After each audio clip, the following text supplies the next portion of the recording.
छत्रपति शिवाजी महाराज की जय भवानी, जय भवानी।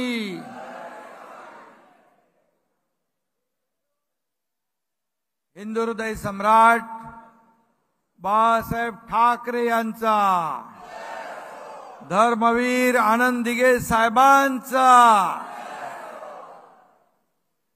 आणि तुमच्या सगळ्यांचा, कारण आपण 7 जागा जिंकलोय ना, त्यामुळे तुमच्या सगळ्यांचं अभिनंदन।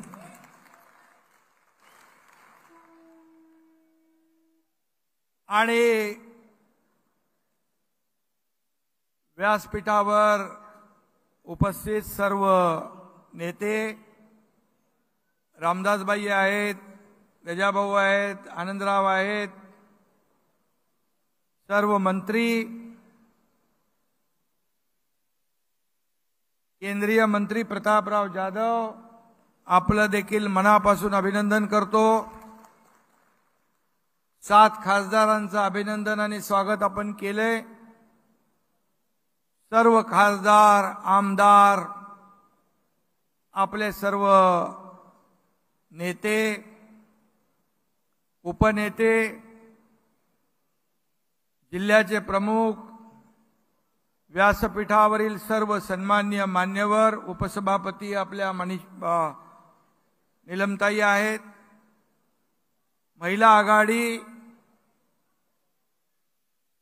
आणि हे संपूर्ण सभागृह खचाखच भरलंय, कुठे मुंगी शिरायला जागा नाही। हा भगवा सागर इथे आपल्याला पाहायला मिळतोय। आणि जमलेले सर्व शिवसैनिक बांधव, भगिनी, माता आणि पत्रकार मित्रांनो, बाळासाहेबांनी स्थापन केलेल्या शिवसेनेचा आज 58वा वर्धापन दिन आहे। मराठी माणसाच्या न्याय हक्कासाठी शिवसेना प्रमुखांनी खऱ्या अर्थाने शिवसेना सुरू केली, स्थापन केली, त्याचा 58वा वाढदिवस। खरं म्हणजे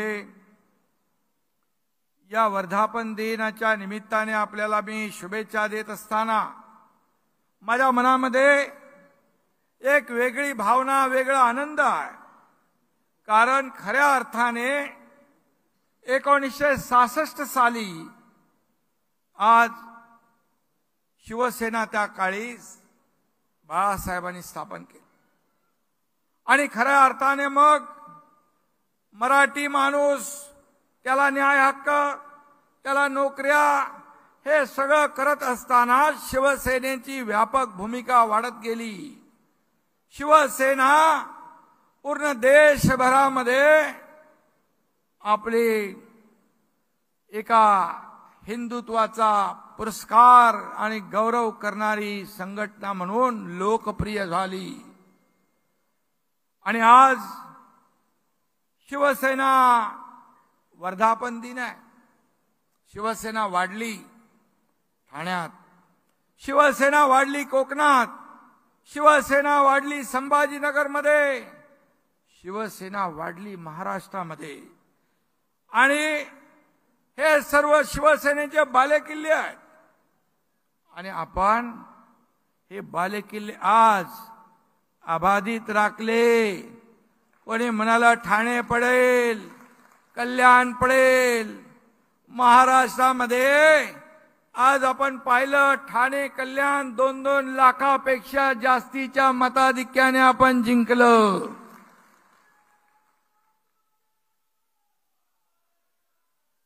आणि संभाजीनगर जिंकलं। भुमरे इकडे आहेत। कोकणामध्ये एकही जागा उभाटाला मिळू शकली नाही। आणि म्हणून आपण हा विजय घासून पुसून नाही, तर ठासून विजय मिळवलेला आहे, ठासून। शिवसेनेचा परंपरागत मतदार आज आपल्या सोबत आहे, धनुष्यबाणासोबत आहे आणि शिवसेनेच्या हक्काच्या मतदारांनी आपल्या शिवसेनेवर विश्वास ठेवलाय. आणि म्हणून मी तमाम शिवसैनिकांचं आणि शिवसेनेवर भरभरून प्रेम करणाऱ्या मतदारांचं मनापासून अभिनंदन करतो, मनापासून त्यांना धन्यवाद देतो आणि त्यांच्या समोर मी नम्रपणे नतमस्तक होतो. आज काँग्रेसच्या दावणीला बांधलेली शिवसेना सोडवण्यासाठी, बाळासाहेबांचे विचार जपण्यासाठी 2 वर्षापूर्वी आपण उठाव केला. मगाशी आपल्या वाघमारे ताईंनी सांगितलं, मी सगळ्यांची भाषणं ऐकत होतो येताना गाडीमध्ये. वंशे साहेब कुठे आहे?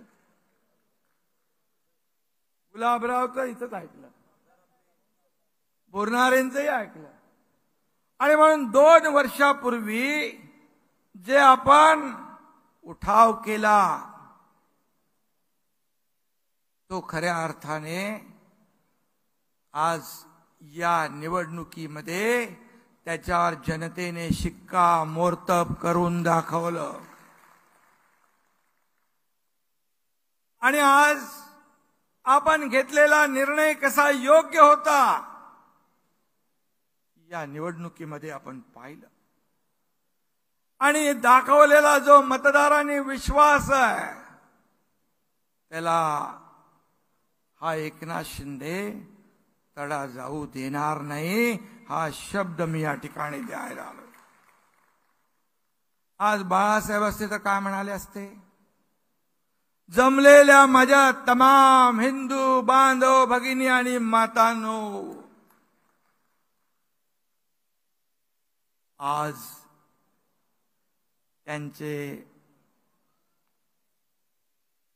त्यांचा वारसा सांगणारे त्यांना हिंदू म्हणून घेण्याची लाज वाटू लागली आहे. हिंदुत्वाची ॲलर्जी आलेली आहे. शिवतीर्थावर भाषण करताना देखील सगळी इंडिया अलायन्स होती, पण तमाम हिंदू बांधव भगिनी म्हणाले नाही. परंतु आज पण शिवसेनेच्या मेळाव्यामध्ये, वर्धापन दिनामध्ये तमाम हिंदू बांधव भगिनी मातांनो बोलण्याचं धाडस त्यांनी केलं नाही.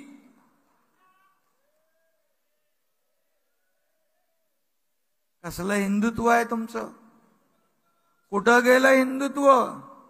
अरे बाळासाहेबांचं नाव घेण्याचा अधिकार देखील तुम्हाला राहिलेला नाही. बाळासाहेबांचा फोटो लावून तुम्हाला मत मागण्याचा देखील नैतिक अधिकार राहिलेला नाही.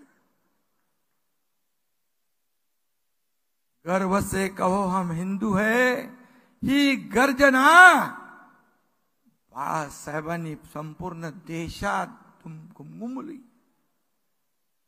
गाजवली. आणि मी हिंदू आहे, मी हिंदू आहे, मी हिंदू आहे. आमचं हिंदुत्व असं आहे, आमचं हिंदुत्व आहे. कुठं गेलं हिंदुत्व?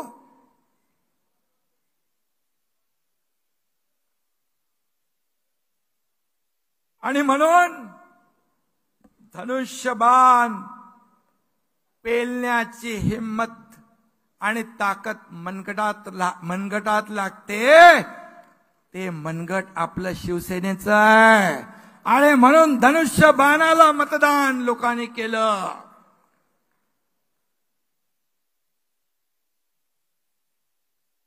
आणि एवढी कसली लाचारी मतांसाठी?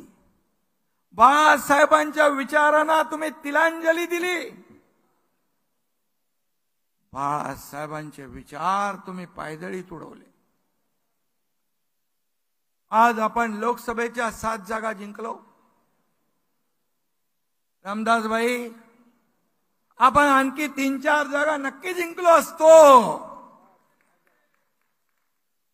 त्या जागा 5 जागा. माझा विश्वास होता, आत्मविश्वास होता. पण आपण का जागा हारलो ते आपल्या सगळ्यांना माहित आहे. मी त्याच्यामध्ये जाऊ इच्छित नाही. तुम्ही गेलात, आता आपली महायुती अधिक मजबूत करायची आहे.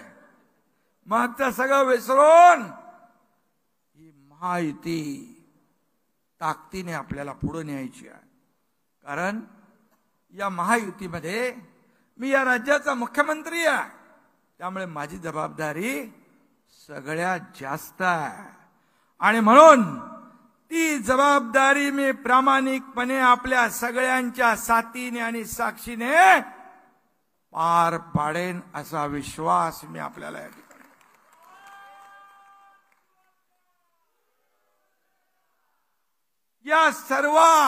या सर्व वावटळीमध्ये,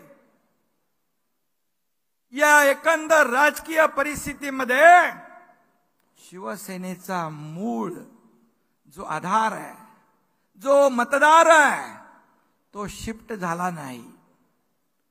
तो दुसरीकडे गेला नाही. तो आपल्याकडे वळला, धनुष्य बाणाकडे वळला. याचं उदाहरण शिवसेनेच्या 19% मतदार होते. शिवसेनेचे बांधवांनो आणि भगिनींनो, शिवसेनेचे 19% मूळ मतदार, त्यापैकी 14.5% मतदार या आपल्या बाळासाहेबांच्या विचारांच्या शिवसेनेकडे आले. आणि 4.5% मतं तिकडे राहिली. आता या निवडणुकीत त्यांनाही कळलंय. आणि मग इतर मतं कशी आली, कुठून आली, कसे उमेदवार जिंकले, हे तमाम महाराष्ट्राला माहित आहे. आणि म्हणून मी एवढंच सांगतो, ही तात्पुरती आलेली सूज आहे. सूज येते ना, सूज उतरते पण ना काही दिवसांनी. आणि म्हणून एकनाथ शिंदे संपणार, शिवसेना संपणार असं काही जण बरळत होते. पण या राज्यातल्या मतदारांनी त्यांचे दात कुठे घातले? घशात. त्यांचे दात घासले घशात. हा एकनाथ शिंदे संपणार नाही. हा एकनाथ शिंदे संपला नाही. हा एकनाथ शिंदे जिंकला तुमच्या साथीने, माझ्या या व्यासपीठावरच्या सहकार्यांच्या आणि तमाम महाराष्ट्रातल्या शिवसैनिकांच्या साथीने हा एकनाथ शिंदे जिंकला आणि यापुढे देखील जिंकत राहील.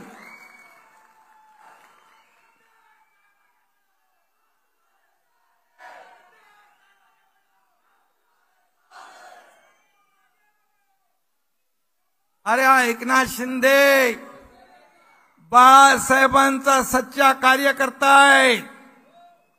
धर्मवीर आनंद दिघे साहेबांचा चेला आहे.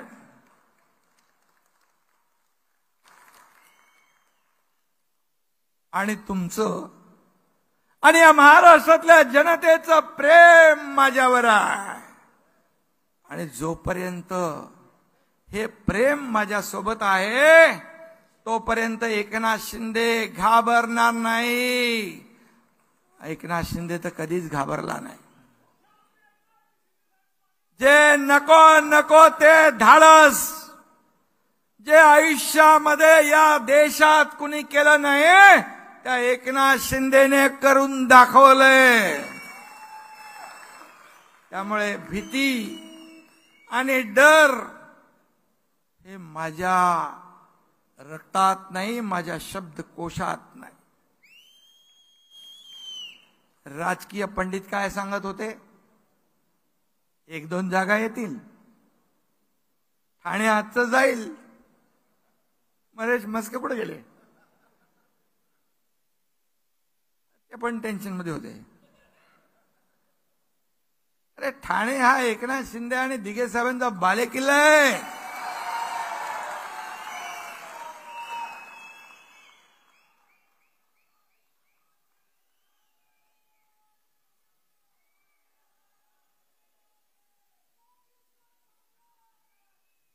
अरे बाबा असं नाही करायचं. आता आणि म्हणून ठाणे कल्याणमध्ये तर मी गेलोच नाही. एकदा फक्त गेलो. अरे बाबा मला एकदा येऊ दे. श्रीकांत म्हणतो तुम्ही बाकी सगळ्या मतदारसंघात फिरा, इकडे मी बघतो. खरं आहे. श्रीकांत शिंदे बद्दल मी एवढंच सांगेन, पहिल्या वेळेस 2014ला तो जेव्हा उभा होता, उमेदवार म्हणून त्याला कोणी ओळखतच नव्हतं.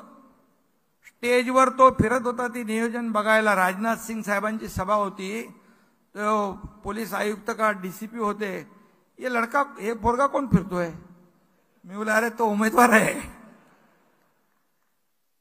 एकनाथ शिंदे यांचा मुलगा श्रीकांत शिंदे उभा आहे असं 2014ला त्याचा प्रचार झाला. पण 2014 नंतर 5 वर्षात आणि पुढच्या आणखी 5 वर्षात श्रीकांत शिंदे यांनी त्यांची कामाच्या जोरावर ओळख निर्माण केली.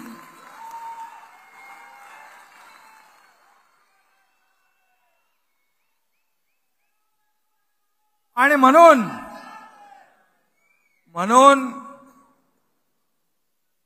मी तिकडे जास्त वेळ न देता देखील त्यांनी चांगलं मताधिक्य घेतलं. अरे 4 लाखापर्यंत गेला होता, पण एक पेटी आली, त्याचा लीड 1.5 लाखाने खास कमी झाला.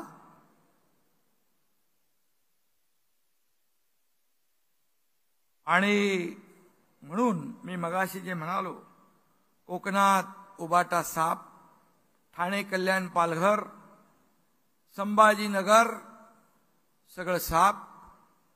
मुंबईतल्या 4 जागा कशामुळे गेल्या हे आता आपल्याला सांगण्याची आवश्यकता नाही. आपण 13 जागा समोरासमोर लढलो उभाटा आणि आपण त्यातल्या 7 जागा जिंकल्या.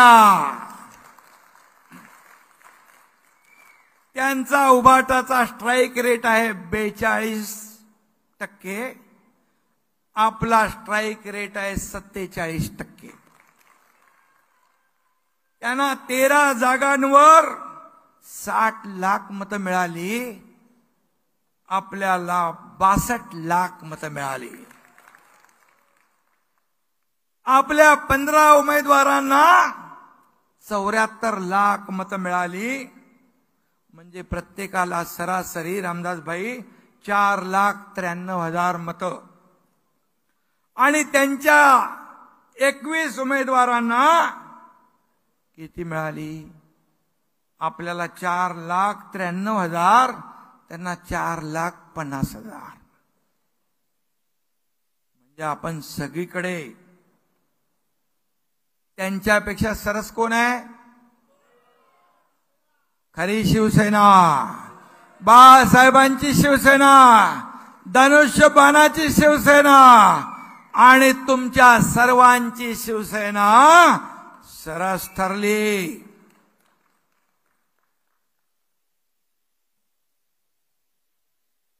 आणि त्यामुळे कोण जिंकलं आणि कोण हरलं हे स्पष्ट आहे. खरी शिवसेना कुणाची आहे याचा निकाल या निवडणुकीमध्ये जनतेनेच दिलेला आहे. आता आपण जनतेच्या कोर्टात गेलो होतो. तुम्हाला मी आठवण करून देतो, यापूर्वी झालेल्या ग्रामपंचायतीच्या निवडणुकीमध्ये आपल्याला लोकांनी ट्रेलर दाखवला होता, सगळ्यात जास्त जागा महायुतीच्या निवडून आल्या आणि आपल्या जागा शिवसेनेच्या 2200 आल्या होते, सरपंच 2200. आणि उभाटा तेव्हा किती नंबरला गेला ते माहीतच नाही पडलं. 5व्या का 6व्या? 7व्या. तुम्ही अजून एक नंबर पुढे. त्यामुळे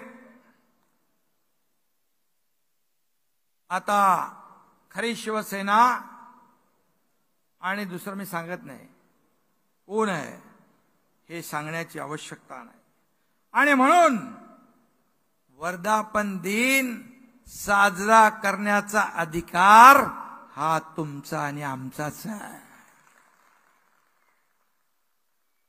आता त्यांना दुसरं काहीतरी नाव ठेवायला पाहिजे. काय उभाटा आहे वाटतं, उठा बसा संघटना. काँग्रेस 328 जागा लढवून फक्त 99 जागा जिंकले. काटावर पण पास नाही झाले. पण एवढा उन्माद, जसं काय देशामध्ये काँग्रेसचं सरकार आलं, इंडिया अलायन्सचं सरकार आलं, इथे 12 जागांवर हरलेली उभाटा जीत का जश्न मना रही है. आता हीच लावायला लागेल ना भाषा. जीत का जश्न मना रही है. गिरे तो भी टांग ऊपर, ही म्हण लागू होते ना.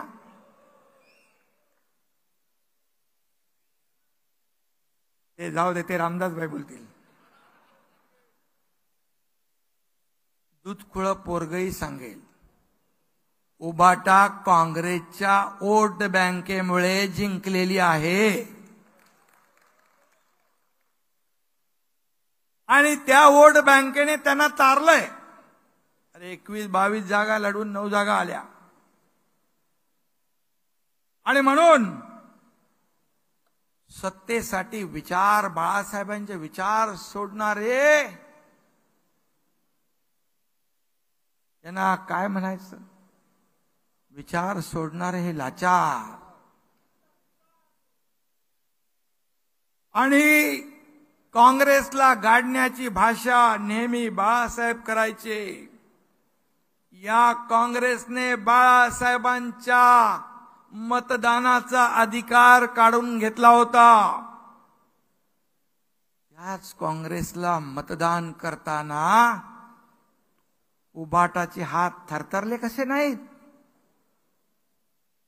ज्या बाळासाहेबांचा मतदानाचा अधिकार काढून घेतला त्या काँग्रेसला मी मतदान करणार हे अभिमानाने सांगणारे बाळासाहेबांचे विचारांचे वारस कसे होऊ शकतात. आणि म्हणून बाळासाहेबांच्या आत्म्याला किती वेदना होत असतील. आणि म्हणून आणखी काय बोलायचं त्यांच्याबद्दल. दक्षिण मुंबईमध्ये यामिनीताईंचा पराभव झाला. भायखळा, मुंबादेवी या ठिकाणच्या मतदानाची आकडेवारी मी तुम्हाला मुद्दाम इथं सांगतोय. Polling station number 25 Mohammad Umar road, आपल्याला किती मतं मिळाली? 4.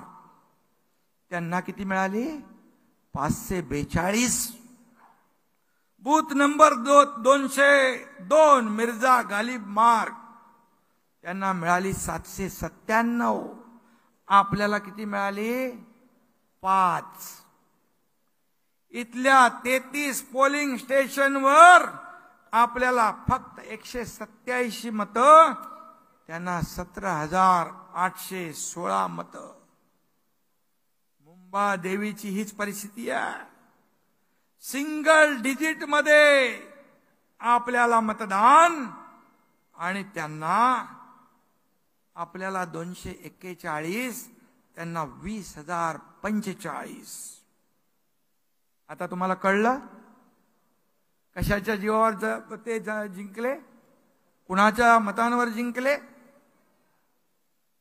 आणि राहुल शेवाळ्यांचं पण असंच आहे. राहुल शेवाळे 2-3 मतदारसंघात पुढे आले आणि गोवंडी आणि ट्रॉम्बे, धारावी इथं लीड गेला त्यांचा सगळा. ते एवढी अणुशक्ती नगर. मी त्यांना विचारत होतो काय परिस्थिती, बोले काय प्रॉब्लेम नाही, सगळं ठीक आहे. त्यांनाही माहित नव्हतं की काय चाललंय आतून. 1% मत आपल्याला आणि 99% मत त्यांना. हे कसलं आणि कुठलं मतदान, कुठल्याही मतांची टक्केवारी.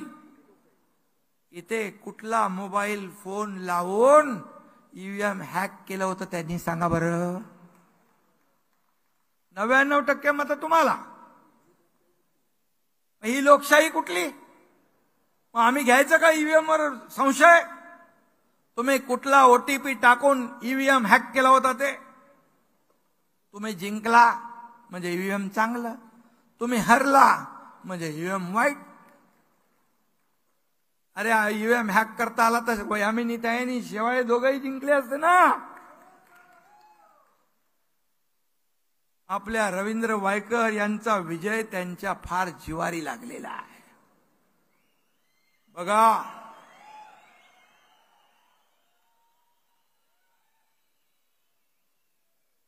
मी तुम्हाला सांगतो, हा एकनाथ शिंदे कधी आयुष्यात खोटा बोलला नाही. जिंकलो तर जिंकलो, हरलो तर हरलो. पण आम्ही जिंकलेला असताना रवींद्र वायकर यांना हरवण्याचं काम करत असताना मी एकनाथ शिंदे का डोळे फक्त बघत राहू? मी डोळे बंद करून?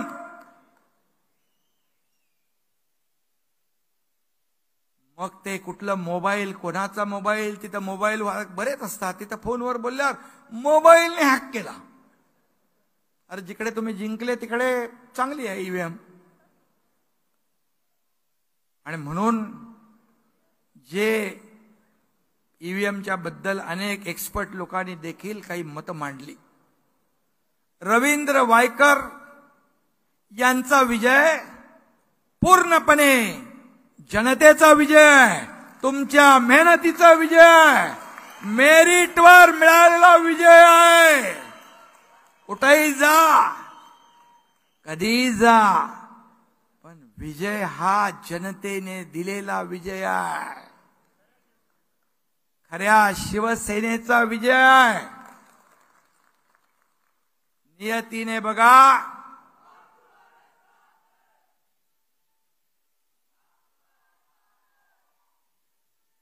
त्यांचे पण माझ्याबद्दल काही वेगळी मतं होती, मलाही त्यांच्याबद्दल काही वेगळी मतं होती. पण हे कोण करत होतं? पक्षाचे प्रमुख. कोण? पण त्यांना कळलं की अरे हा माणसाला भेटल्यानंतर कळलं हा माणूस कुठल्या मनाचा आहे. हा सच्चा माणूस आहे. आणि जिथं आपण एवढे वर्ष होतो त्याची कारस्थानं काय काय झाली, कशी कशी आमच्यामध्ये दुही निर्माण केली हे देखील पाहिजे. म्हणून नियती कुणालाही सोडत नाही, कुणालाही माफ करत नाही. उबाठा अतिशय खोटारडा पक्ष आहे. खोट आणि रडा, सतत खोटं बोलायचं आणि सारखं रडत बसायचं. त्याला काय नाव दिलं पाहिजे? अरे ढोंगी नाही, रडणाऱ्याला कुठला ढोंगी? रडेगट दिला पाहिजे, रडेगट. सारखाच रडीचा डाव. अरे त्याचं नाव नका घेऊ. जिंकलो जिंकलो असा ढोल तुम्ही पिटताय, पण कुणाच्या जीवावर हे तुम्हाला आत्माला माहित आहे. आणि म्हणून अरे माझा लिंक तुटेल मध्ये तुम्ही काय शिवसेनेचा मतदार तुमच्या बरोबर राहिलाय का याचा विचार करा. मुंबईमध्ये त्यांच्यापेक्षा 2.25 लाख मतं जास्ती आपल्याला मिळाली.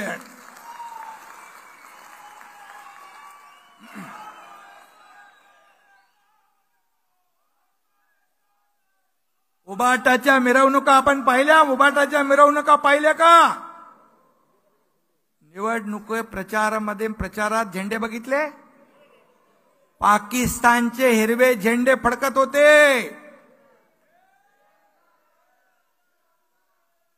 भगव्या झेंड्यावर हिरव्या झेंड्याने वार करत होते. हा व्हिडिओ मी बघितलाय. तुम्ही बघितलाय? बघून घ्या. लाज नाही वाटली? मतांसाठी किती लाचार व्हाल, किती लाचारी पत्कराल. हिंदू धर्माच्या छत्रपती शिवरायांच्या पवित्र भगव्याची एवढी अवहेलना कधी पाहिली होती?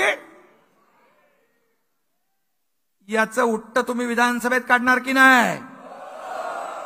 यांची जागा तुम्ही दाखवणार की नाही?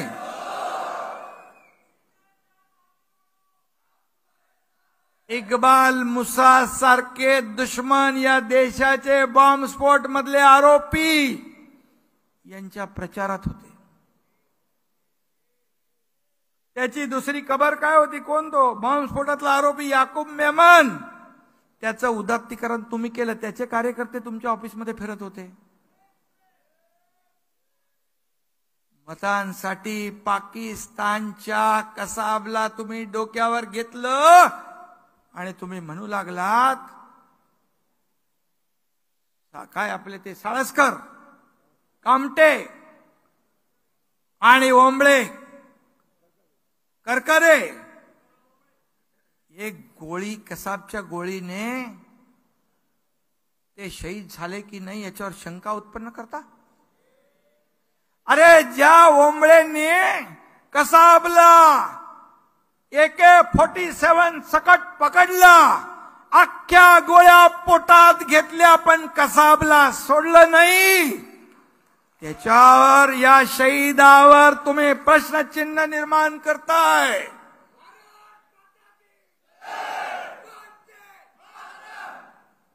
आणि म्हणून कुठं फेडणारे पाप? हे जनता इथंच आहे.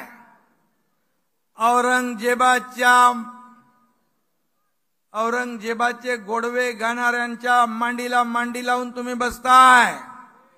ज्या छत्रपती धर्मवीर संभाजी महाराजांना हलाल करून मारलं, डोळे काढले, अंगाची सालटी सोडली, गरम शिगांचा वापर केला, जीभ छाटली, त्या औरंगजेब त्याची वाहवा करणाऱ्यांच्या बरोबर बसता. लाज वाटत नाही? थोडी जनाची नाही तर मनाची तरी. बाळासाहेबांचा तरी विचार करायचा.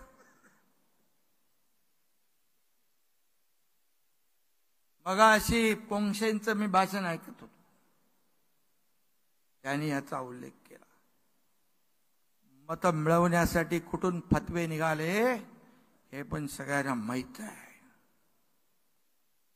आणि आता ओवेसी पेक्षा आता उबाटाच आपला मसिया यांना वाटू लागलाय. हा मेळावा कुठं होतोय? वरळीमध्ये. या वरळीमध्ये कुणाला किती मतं पडली तुम्हाला माहित आहेत? अरे इथे उबाटा जेमतेम 6,000चा लीड घेतलाय. फक्त जेमतेम. काही म्हणत होते इथे आम्ही 50,000चा लीड देणार. कुठं गेले राजीनामे देणारे? इथून लढतो, तिथून लढतो, ह्याला पाडतो, त्याला पाडतो. आता कसे जिंकणार? श्रीकांत शिंदे तर सोडा, नरेश म्हस्के म्हणाले मी महापालिकेत उभा राहतो, माझ्या समोर होते, म्हणजे खासदार व्हायच्या आधी. आता कसे जिंकणार? तुम्हाला भेंडी बाजार सारखा मतदारसंघ शोधावा लागेल.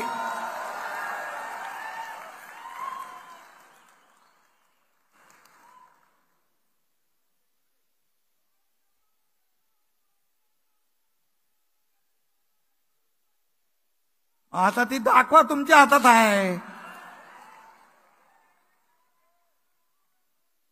मतदारसंघात नाही पत, आणि माझं नाव गणपत, अशी अवस्था झाली आहे. आणि त्यामुळे बाळासाहेब म्हणायचे, हिंदूच हिंदूंचे शत्रू ठरतात. यापुढे हे होणार नाही याची काळजी घेणार की नाही आपण? यापुढे असं घडणार नाही याची काळजी घेण्याची आवश्यकता आहे.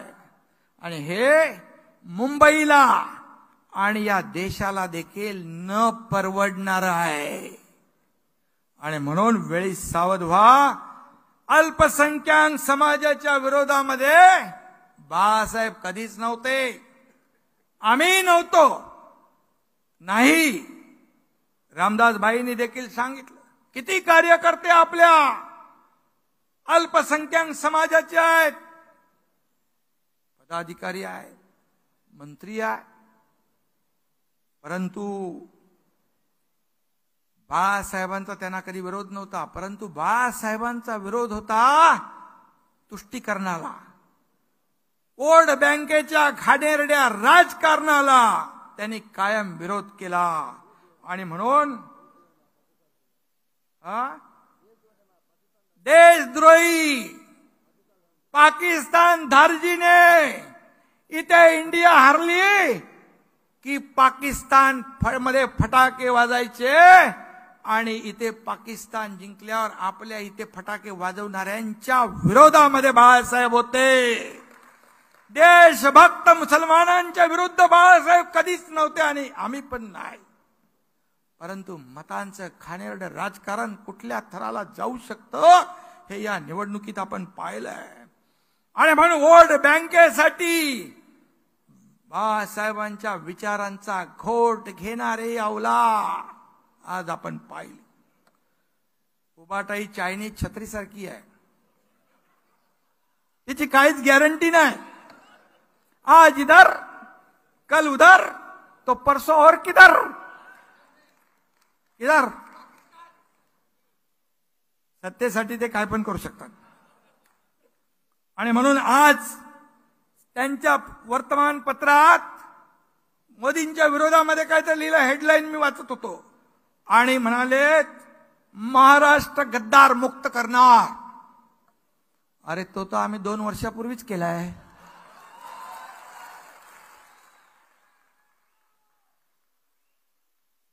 दोन वर्षापूर्वीच केला ना. अरे शिवसेना भाजप युतीची सरकार यायला पाहिजे. कोणाचं आलं? बाळासाहेबाचं आणि मोदी साहेबाचा फोटो लावून मतं मागितली, हिंदुत्वाचा प्रचार केला. या जनतेला वाटलं महाराष्ट्रातल्या शिवसेना भाजपचं सरकार येईल. आलं कुणाचं? मग बाळासाहेबांच्या विचारांची गद्दारी कोणी केली? महाराष्ट्रातल्या जनतेच्या विश्वासाला तडा कोणी दिला? मग गद्दार कोण? मग 2022ला मी केलं ते बरोबर केलं?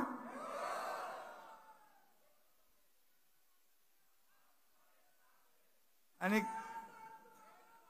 या निवडणुकीमध्ये खोटारडेपणाचा कळस केला विरोधकांकडून. खोटं नॅरेटिव्ह पसरवलं. संविधान बदलणार, संविधान बदलणार, आरक्षण जाणार, आरक्षण जाणार. अल्पसंख्याक समाजासह दलित समाज, आदिवासी समाज या सगळ्या समाजामध्ये भीतीचं वातावरण निर्माण केलं. रामदासभाई मगाशी म्हणाले, बॅग घेऊन आपल्याला तालुक्यावर आपल्याला जायला पाहिजे, गावागावावर जायला पाहिजे. हे खरं आहे. ही जी मंडळी आहे त्यांनी असा खोटा नॅरेटिव्ह पसरवण्यासाठी गावागावात गेले, सगळ्यांच्या डोक्यात घुसवलं. मोदी आले तर संविधान गेलं, संविधान गेलं तर आरक्षण गेलं. आणि म्हणून लोकांची सेवा करताना तो चांगला दिसतो, हे लक्षात ठेवा. नाही तर वर्क फ्रॉम होम नको, आपल्याला होम टू होम जायचंय. आणि म्हणून